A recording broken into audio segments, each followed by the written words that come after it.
이 메시아라는 개념은요, 앞서 말씀드린 것처럼 기름 부은 자라는 뜻인데, 당시에 기름 부음을 받은 사람은 제사장, 선지자, 그리고 왕이었습니다. 주로 왕. 그러니까 베드로가 고백한 것은요, 주님은 만왕의 왕이십니다.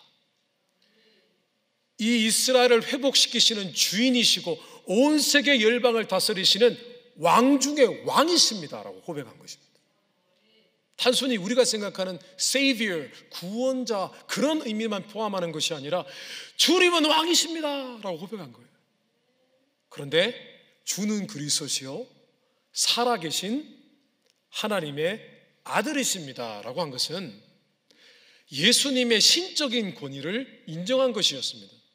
그러니까 만왕의 왕이시고 이 세상과 만물의 주인이신 그 주님이 하나님이십니다 라고 한 것입니다. 성도 여러분, 우리의 신앙은 믿는 자가 정확하게 무엇을 믿고 어떻게 믿고 사는가 하는 믿음의 내용이 분명해야 됩니다. 여러분, 우리가 믿는 예수님은 어떤 분으로 알고 있는가, 그분을 어떤 분으로 대해드리고 있는가, 이것이 매우 중요하다는 것입니다. 우리가 사도신경을 한번 떠올려 보겠습니다. 사도신경. 우리 감사하는 교회는 2023년부터 올 초부터 사도신경을 일어서서 현대인이 쓰는 용어로 고백하고 있습니다. 이전에 우리는 사도신경을 암송만 했습니다. 그렇죠? 근데 왜 2023년부터 신앙 고백을 우리가 서서 함께 하게 되었는 줄 아십니까? 왜냐하면 사도들이 가르쳐준 이 신앙의 고백에는 어마어마한 의미가 담겨져 있고, 우리는 이 의미를 알고 기초로 삼아 믿고 우리의 신앙생활을 해야 되기 때문이었습니다. 사도신경에는 예수님의 동정녀 탄생부터 죽으심, 부활, 승천하심, 재림에 이르기까지 예수 그리스도에 관한 모든 것을 담은 축약적인 신앙의 고백입니다. 그렇죠? 근데 이것이 너무나 중요한 것은요, 예수님이 하신 이 모든 일들은요, 곧 우리의 삶이 되어야 되거든요. 예수님께서 왜 보혈을 흘리셨습니까? 우리의 죄를 용서하시기 위해서 흘리신 보혈입니다. 그 얘기는 우리는 이제는 죄와 죽기까지 싸우고 예수 그리스도의 보혈의 능력을 힘입어 거룩한 삶을 살라는 하나님의 기대입니다. 예수님의 부활은 무엇입니까?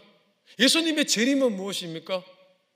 예수님의 부활을 우리가 생각하며 살아간다면요, 우리는 우리의 소망은 예수 그리스도의 부활밖에 없다는 것을 깨닫게 되어집니다. 무엇이 소망입니까? 이 세상은 소망이 아닙니다. 이 세상은 그냥 지나가는 과정일 뿐입니다. 지나가는 길이고 순례의 길일 뿐입니다. 이 세상에는 소망이 없습니다, 여러분. 성경은 오직 예수 그리스도의 부활과 재림, 그로 말미암은 영생에만 소망이 있다고 말씀하고 있습니다, 여러분. 그래서 우리가 이 굵직굵직한 우리의 믿음의 내용을 온전히 붙들고 살아가게 되어지면요, 우리는 죄를 이기고 주님께서 기뻐하시는 삶을 살게 되어지는 것이죠. 마찬가지입니다. 오늘 사도 베드로가 뭐라고 고백했습니까? 주는 그리스도시요 살아계신 하나님의 아들이십니다. 이 내용에서 우리가 붙잡을 것이 무엇입니까? 주님은 왕이시라는 거예요. 주님을 왕으로 모시고 살라는 거예요. 그리고 그분이 하나님이시라고 했습니다. 우리 인생의 목적은요, 전에는 보이지 않는 하나님이 이 땅에 사람으로 오신 그 하나님을 영원히 예배하고 경배하는 것입니다, 여러분. 오늘 이 베드로의 신앙 고백이 우리의 신앙 고백이 되어지고 그 신앙 고백에 의하여 살아가게 되어지면요, 우리의 신앙생활은요, 온전한 신앙생활이 되어지는 것입니다. 성도 여러분, 예수님을 왕으로 모시고 사시기를 주님의 이름으로 축원합니다. 그래서 우리가 하나님 말씀을 들을 때도요, 그냥 단순히 교훈으로 삼거나 단순히 영적인 가치로 삼거나 하는 것이 아니라 이것을 왕의 명령으로 들어야 됩니다. 왕의 명령. 예수님을 왕으로 모시고 살아야 됩니다. 왕으로. 근데 우리는 왕을 어떻게 모시는지를 모릅니다. 왜냐하면 조선시대에 살아본 적이 없기 때문에, 왕의 신하가 되어본 적이 없기 때문에. 그런데 우리가 사극을 좋아하니까 앞으로 사극을 보시기 바랍니다. 사극을 보시면 꼭 주위의 신하들이 왕에게 어떻게 왕을 모시는지를 가만히 살펴보시기 바랍니다. 우리가 예수님을 섬기고 예수님의 말씀을 들을 때에 우리는 그렇게 받고 살아야 된다는 것입니다. 오늘 사도 베드로의 고백이 바로 그런 고백이었습니다. 성도 여러분, 성령께서 우리 안에 내주하십니다.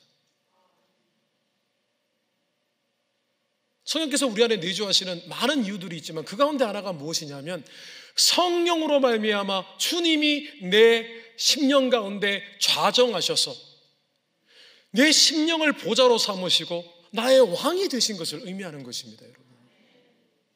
근데 그 주님은 왕이시지만 너무 젠틀하셔서 우리에게 강요하지는 않으십니다. 그러나 우리가 어떤 감동을 받을 때 우리는 왕으로 모시고 왕의 명령인 걸 알고 섬기는 삶을 살아야 된다는 것입니다. 그리고 우리 안에 주님을 예배할 어떤 순간이 있으면 무조건 그 예배를 드리고 예배하기를 기뻐하며 살아가야 된다는 겁니다. 그리고 세 번째로, 베드로의 신앙 고백에는 단순히 신비성, 교리성만 있는 것이 아니라 자신의 신앙을 공개적으로 선언하고 선포하는 선포성이라는 믿음의 요소가 있었습니다. 선포성. 로마서 10장 9절 10절 이런 말씀이 있습니다. 우리 같이 한번 읽어보겠습니다. 내가 만일 내 입으로 예수를 주로 시인하며 또 하나님께서 그를 죽은 자 가운데서 살리신 것을 내 마음에 믿으면 구원을 받으리라. 사람이 마음으로 믿어 의에 이르고 입으로 시인하여 구원에 이르느니라. 아멘. 성경은 믿음을 우리의 마음속에 담아두는 것으로만 말씀하고 있지 않습니다. 반드시 우리 마음속에 있는 믿음은 선포되고 선언되고 고백되어져야 된다고 성경은 말씀하고 있습니다. 왜 그럴까요? 신앙은 내성적인 것이 아니라 외향적이어야 됩니다. 왜냐하면요, 우리가 우리의 믿음을 선포할 때 이것은 온 세계 만민과 만물과 우리가 전에 하나님을 믿기 전에 우리의 압이었던 마귀 사단에게 선포하는 것이 되기 때문입니다. 나는 예전에 죄의 종이 아니라 하나님의 종이고 하나님의 자녀이고 나는 이전과 같이 살지 않겠다는 선언이기 때문입니다, 여러분. 반드시 우리는 선언해야 됩니다, 신앙을. 그래서 우리가 세례를 받는 것입니다, 여러분. 세례가 무엇입니까? 예수님이 받으셨기 때문에 우리도 받는 것입니까? 세례는 주님 앞에 변화된 나의 삶을 온 세계에 들으라고 선포하는 것입니다. 믿음으로 결단하는 것입니다. 나는 이제 하나님의 자녀로 살 것입니다. 하나님의 자녀입니다. 나의 삶은 전과 같지 않을 것입니다. 근데 더 놀라운 것은요, 우리가 입술로 고백할 때 우리의 믿음도 변화됩니다, 여러분. 우리 안에 세포가 살아납니다. 우리의 육신은요, 늘 하나님과 반대로 가려고 합니다. 왜냐하면 육신에 죄성이 있기 때문입니다. 그런데 우리가 믿음으로 선포합니다. 나는 하나님을 떠나서는 살 수 없다. 나는 하나님께 속했다. 난 더 이상 그런 죄를 지을 수 없다 라고 선포하면 우리의 세포가 깨어나기 시작합니다. 스스로 놀랍니다. 그렇지, 나는 그런 존재지. 그럼 우리의 육신의 생각은 떠나가고요, 영의 생각을 붙잡게 되어지는 것입니다. 그래서 믿는 자에게 있어서 신앙 고백, 신앙의 선언, 선포는 능력이 되어지는 것입니다. 죄와 싸울 때요, 그냥 마음속으로 이런 죄 짓지 말아야지. 아니요. 나는 예수 그리스도께서 십자가에 달리셨을 때 나도 거기에 달려서 죽었다. 죄에 대해 죽었다. 유혹에 대해 죽었다. 라고 입술로 선포하는 거예요. 그럼 죄를 이깁니다. 하나님의 능력이 우리 안에 흘러들어오게 되어지는 것입니다. 마찬가지입니다. 우리가 기도할 때도 그렇습니다. 우리는 하나님께 기도할 때 선포해야 됩니다. 하나님의 이름, 예수님의 이름으로 기도합니다. 역사해 주십시오. 역사해 주실 것을 믿습니다. 라고 기도하는 것입니다. 성도 여러분, 믿는 자의 믿음은 분명한 신앙 고백이라는 기초 위에 서 있어야만 합니다. 오늘 주님께서는 18절 전반절에 이런 말씀을 하셨습니다. 또 내가 네게 이르노니 너는 베드로라. 내가 이 반석 위에 내 교회를 세우리니. 재밌게도 예수님은 베드로의 이름 게바, 베드로, 이 이름이 반석, 기초라는 의미가 있다는 것을 알고 계셨습니다. 그래서 이렇게 말씀하신 것입니다. 너의 오늘 이 신앙 고백이 너의 이름처럼 기초가 되어서 이 기초 위에 내가 교회를 세울 것이다 라고 하신 것입니다. 성도, 우리의 신앙 고백이 분명해야 됩니다. 이 신앙 고백이 우리의 신앙의 내용이 되어야 합니다.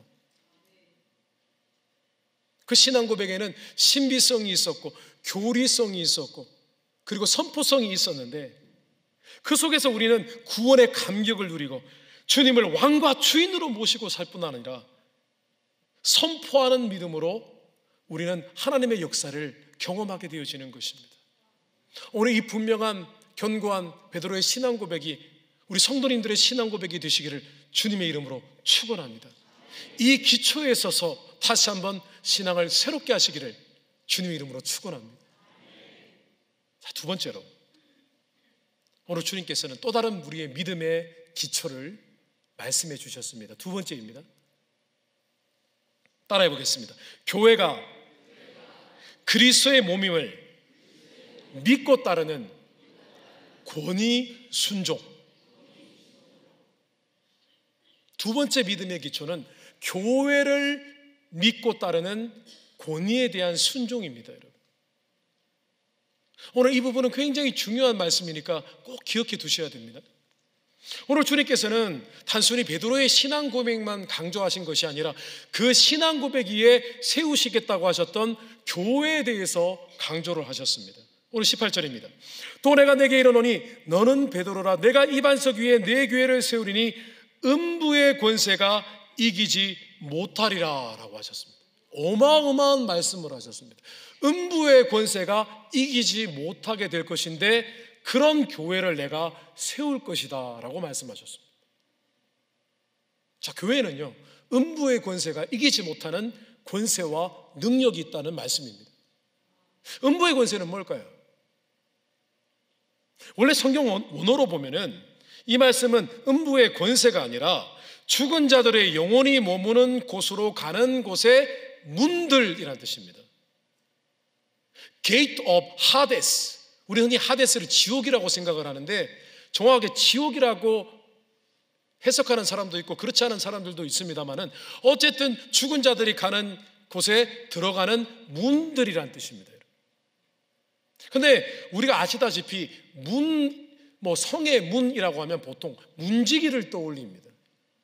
그래서 많은 신학자들이 이 부분은 죽음의 세력을 잡은 마귀의 권세, 마귀의 공격을 의미한다고 의견을 모으고 있습니다.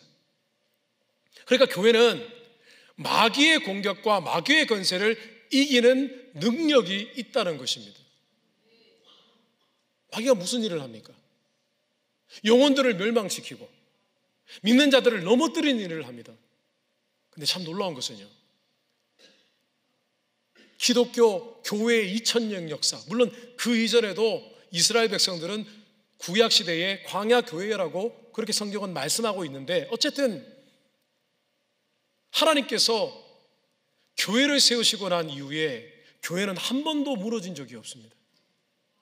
한 번도 실패한 적이 없습니다. 수많은 핍박과 환난이 임했지만은 교회를 무너뜨린 자는 없었습니다.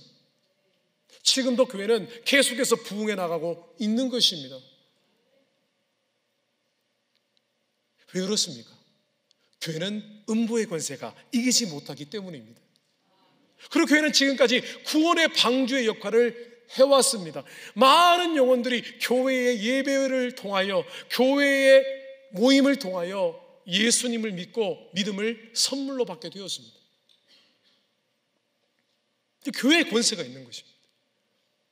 자, 그런데 주님께서는 더 어마어마한 말씀을 하셨습니다. 19절에 내가 천국 열쇠를 내게 주리니 내가 땅에서 무엇이든지 매면 하늘에서도 매일 것이요 내가 땅에서 무엇이든지 풀면 하늘에서도 풀리리라 하시고. 카톨릭은 하나님 예수님께서 베드로에게 천국 열쇠를 준다고 했다고 생각을 합니다. 그렇게 해석을 합니다. 그래서 베드로를 초대 교황이라고 여기고 교황에게 구원의 열쇠가 있다고 그렇게 믿습니다. 그러나 우리 개신교는 베드로를 포함한 사도들에게 복음이라는 그런 진리를 선포할 특권은 줬지만 이 천국의 열쇠라는 권한은 교회에 주신 것으로 믿습니다. 에베소서 2장 20절입니다. 우리 같이 한번 읽어보겠습니다. 너희는 사도들과 선지자들의 터 위에 세우심을 입은 자라 그리스도 예수께서 친히 모퉁이 돌이 되셨느니라. 아멘. 이 말씀은 이런 뜻입니다. 주님이 모든 진리의 주춧돌이 되시고 모퉁이 돌 중심이 되시고 균형을 잡는 것이 되시고 그 위에 하나님께서 계시를 주셔서 사도들의 가르침으로 인해서 터가 생겨지고 그 위에 교회가 세워졌다는 것입니다. 그런데 그 터 위에 세워진 교회는요 어마어마한 권세를 가지고 있는데 계속해서 에베소서 1장 23절 말씀을 읽어보겠습니다. 같이 읽습니다. 교회는 그의 몸이니 만물 안에서 만물을 충만하게 하시는 이의 충만함이니라. 아멘. 자, 이제 우리는 하나님이 세우신 교회에 대한 경외감을 가져야 합니다. 그런데 그 교회에 우리 주님께서는 천국의 열쇠를 주셨다고 말씀하셨습니다. 천국의 열쇠가 뭘까요? 천국에 들어가고 말고 하는 열쇠로 해석할 수도 있을지 모르겠지만은 성경학자들에 의하면은 이 권세는 조금 다른 특별한 권세입니다. 오늘 주님께서는 이어서 말씀을 하셨습니다. 천국 열쇠를 내게 주리니 내가 땅에서 매면 하늘에서도 매일 것이요 땅에서 풀면 하늘에서도 풀릴 것이다 라고 말씀을 하셨습니다. 그런데 이 말씀은 어떤 의미냐면은 이와 매우 흡사한 말씀이 누가복음에 기록이 되어 있는데 그 말씀을 한번 보겠습니다. 누가복음 11장 52절입니다. 화 있을진저 너희 율법교사여 너희가 지식의 열쇠를 가져가서 너희도 들어가지 않고 또 들어가고자 하는 자도 막았느니라 하시니라. 아멘. 비슷한 말씀이죠. 천국 문으로 들어가는 열쇠인데 그 열쇠가 어떤 열쇠라고요? 지식의 열쇠라고 했습니다.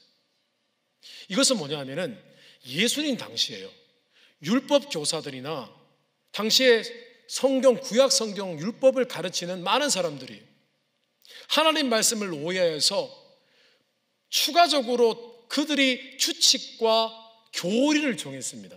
여러분들은 이렇게 해야 되고 이렇게는 하지 말아야 됩니다라는 금지 조항과 허락 사항을 사람들에게 얘기를 했는데 그 당시에 유대인들이 그 얘기만 듣고 그냥 종교적으로 그 얘기만 따르고 이건 안 하고 이건 하고 그렇게 하다가 종교적이 되어버리고 만 것이에요. 그래서 그들이 구원을 받지 못한 것입니다. 근데 주님께서 오늘 하신 말씀은요 교회에 무엇을 하면 하나님의 뜻이고 이렇게 하면 안 됩니다라고 하는 권리를 주셨다는 거예요.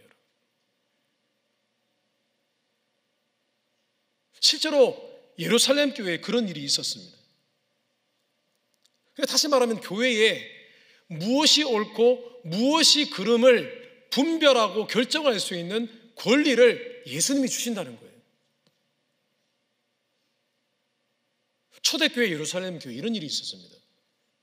처음 그들은 유대인들만 구원을 받는다고 생각을 했습니다. 그런데 사도 바울과 바나바가 선교를 하면서 이방인들도 그저 믿기만 하면 성령을 받는 은혜를 지켜보고 이방인들에게도 하나님의 구원이 임했다고 생각을 했습니다. 그래서 예루살렘 교회에 와서 당시에 많은 사도들과 회의를 거쳤습니다. 이게 어떻게 된 일인가? 그들은 율법을 지키지도 않는데 오직 예수님을 그리스도로 믿는 믿음만으로 구원을 받고 성령을 받았는데 우리가 이 문제를 어떻게 해결할 것인가? 그들에게 율법을 강요해야 되는가? 그리고 그들이 최종적으로 이런 결론을 내립니다. 사도행전 15장 19절에서 20절입니다. 그러므로 내 의견에는 이방인 중에서 하나님께로 돌아오는 자들을 괴롭게 하지 말고 다만 우상의 더러운 것과 음행과 목매어 죽인 것과 피를 멀리하라고 편지하는 것이 옳으니. 이 말씀은 당시에 예루살렘 교회의 지도자였던 야고보가 정리한 내용입니다. 그러니까 당시에 예루살렘 교회가요, 이전에는 없던 것을 규칙으로 정한 거예요. 다시 말하면 매고, 다른 말로 묶고 풀었던 거예요. 뭘 묶었습니까? 이 네 가지만큼은 금지사항으로 여깁시다 라고 선포했고, 그 외에 음식을 비늘이 없는 음식은 먹지 말며 이런 것들은 그냥 이방인들로 하여금 자유하게 하자라고 풀어준 거예요. 그랬더니 당시의 모든 크리스찬들은 교회의 결정에 순종하게 되었던 것입니다. 여러분, 성도 여러분, 예수 그리스도의 몸인 교회는 매고 하늘의 권위를 푸는 권리가 있습니다. 여러분, 우리는 이 교회 가운데 주님의 몸인 것을 우리는 믿고 그 권위에 순종해야 됩니다. 여러분, 그래서 교회에서 하는 일과 결정하는 일을 따르는 것은요, 어마어마한 의미와 가치가 있는 것입니다. 그리고 그렇게 교회를 섬기고 순종하고 따를 때 그 삶이 복된 것입니다. 한국교회는 오랜 전통이 있습니다. 한국교회의 아주 유명한 오랜 전통 무엇입니까? 예? 새벽기도입니다. 새벽기도. 어느 순간부터 이 새벽기도회가 한국교회만의 독특한 전통이 되었습니다. 그리고 새벽기도회를 강조했습니다. 물론 새벽기도회 하고 안 하고가 큰 문제가 되는 것은 아닙니다만은 이 일을 계속해서 강조했습니다. 어느 순간부터는 예수님도 새벽 미명에 기도하셨으니 우리도 기도하는 것이 옳지 않느냐, 쉬지 말고 기도하라고 하셨으니 기도해야 되지 않느냐라고 하면서 이것을 마치 신앙의 기준이 되는 것처럼 그렇게 지켜왔습니다. 그런데 참 놀라운 것은요, 한국교회가 부흥한 것은 새벽 기도회 때문에 부흥한 것입니다. 그런데 새벽 기도회, 새벽에 기도하는 것이 무언가 특별한 의미가 있는 것은 아니라고 생각을 합니다. 기도는 저녁에도 할 수 있고 철회할 수도 있고 오해할 수도 있습니다. 하나님께서 이 기도를 특별히 축복하신 이유가 저는 교회에 주신 권위 때문이라고 생각을 합니다. 한국교회가 새벽 기도회에 특별함을 부여했더니 천국에서도 하나님께서 그래, 너희가 그렇게 하기로 결정했느냐? 내가 새벽 기도회 때 너희들에게 특별한 은혜를 부을 것이다. 이 땅에서 푼 것을, 교회에서 푼 것을 천국에서도 풀어주신 거예요.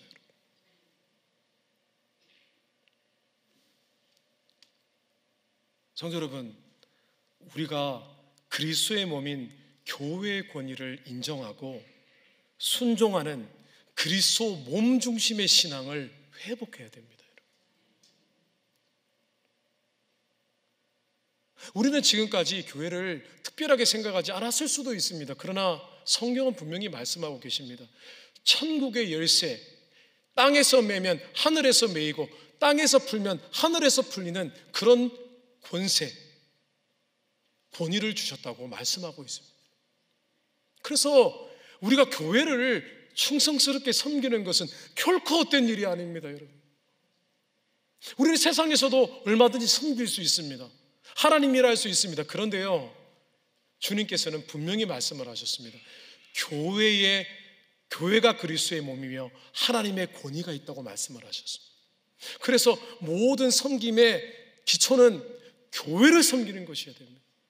교회를 사랑하는 것이어야 됩니다. 교회에서 선교적인 삶을 삽시다라고 할 때 그 선포에 하나님의 권위를 생각하고 순종하면 삶이 복되어지는 것입니다.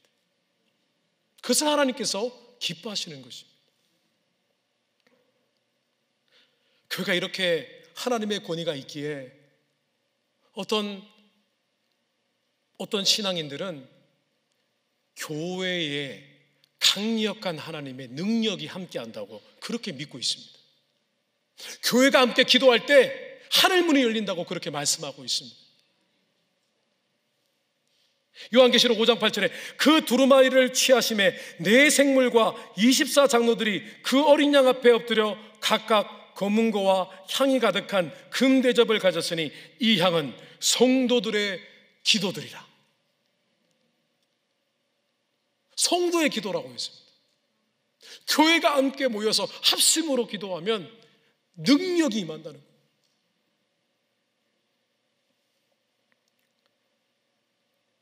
말씀을 정리하겠습니다. 오늘 성도님들께서는 믿음을 어떤 기초에 두고 계십니까? 오늘 베드로의 신앙 고백이 우리의 신앙과 삶이 되고 있습니까? 오늘 주님께서 부여하신 이 교회의 권위라는 기초가 우리의 믿음 저변에 깔려 있습니까? 오늘 이 신앙이 우리에게 회복이 되어야 됩니다. 교회를 그리스도의 몸으로 믿고 따르는 권위 순종, 그리고 예수를 그리스도로 믿고 따르는, 온전히 따르는, 왕으로 모시고 따르는 이 신앙 고백, 이 두 기초 위에 다시 믿음을 세울 때 우리의 삶 가운데 하나님이 기뻐하시고 하나님을 충성되이 섬기고 또한 능력과 권세 있는 그런 삶을 살게 되시기를 주님의 이름으로 축원합니다.